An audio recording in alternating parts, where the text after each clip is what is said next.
Hey guys, so my project is going to be going over binge drinking and sports gambling as my current event and how that ties into different personality development issues and psychological disorders. That's going to be covering how psychological disorders and personality and development issues that stem from the youth are caused from different issues such as like attachment issues.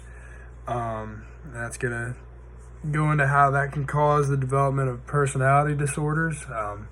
This is all gonna tie into sports betting and gambling and things like that, and how binge drinking can be an effect of all of that as well, and how they all kind of tie into each other. So the duo of both sports betting and gambling, with that being kind of a new thing in America now, is just these past few years, sports betting has really taken a toll in America with the legalization of it. It's really at the forefront now, as you see MGM, FanDuel, DraftKings, different companies like that.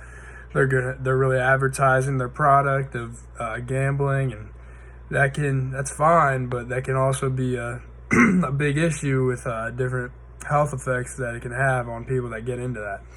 And one of the biggest effects of it is binge drinking, and it's a huge negative effect on a lot of people, because gambling can really cause people to drink, because people may bet and it brings a big thrill into them, and one of the side effects of that is you want to drink when you feel that thrill, and when you lose that bet and you're losing money, you want to drink to forget.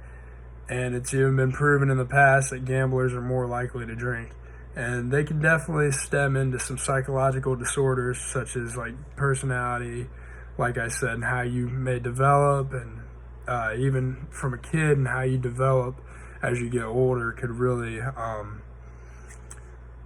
really mess you up later on in life. Excuse me.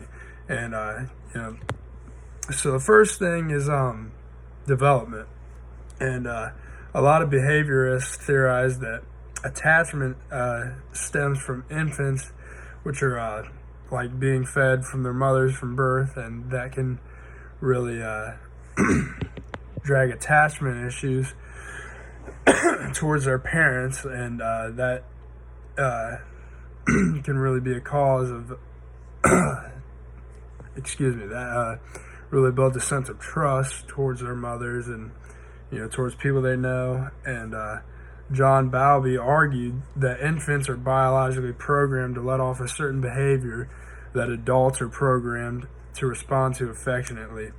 And basically, kids that aren't getting that affection from their parents, their parents are more insensitive towards them, which could cause them to maybe not have that sense of responsibility when they get older, because those parents that are insensitive to them young may not be as sensitive to them as they grow older and older. Therefore, they're not going to be as responsible, and they're even more likely to succumb into issues such as gambling, drinking, trying drugs, etc., things of that nature. One of the other things I had is infants have bad separation anxiety issues, and this can stem, obviously, like I said, from mothers who are obviously attached to their child from birth, and when they're separated from them, the infant has severe anxiety when they're away from people that they know and they have a bond towards, and without that sense of security in those kids, they're going to really feel very anxious, and as that grows into them older, they're not going to be as comfortable with saying no to things. Next up is personality, and personality explains the stability in a person's behavior over time and across different scenarios. One of the things I have with personality is agreeableness, which basically in psychology it's a theory, and this shows how people can be compassionate and cooperative aka agreeable, and people who are not very agreeable or cooperative, or people that are agreeable are normally very trusting and altruistic. They'll believe you if you say something. And people who are not agreeable tend to be more skeptical and more competitive, and they'll try to do things their own way. And this obviously comes as no surprise, as that's their personality, and they choose to do what they believe, basically, whether they're agreeable or not. And people who are more agreeable, in my opinion, I would say they're more likely to be succumbed in peer pressure when it comes to drinking and getting into gambling and maybe trying drugs and different things of that nature.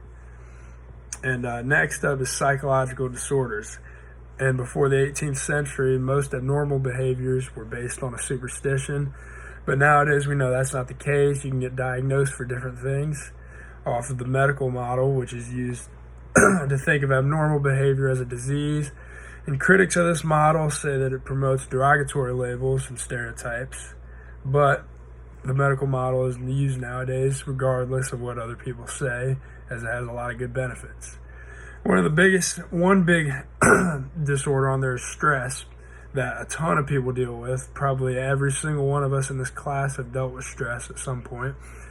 And gamblers, too, often deal with stress while they're gambling, because it brings in a sense of thrill while you're gambling, hoping that whatever you bet on is going to win or hit, etc.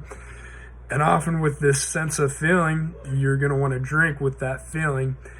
And drinkers are often people who have felt stress prior to drinking, and that's why they're drinking, to try to get away from that stress and running from the problems. And it makes a lot of sense as to why sports gambling and binge drinking are tied together, because of the stress factor. And I think that stress is one of the biggest factors into sports gambling and binge drinking being two of the biggest issues in America today.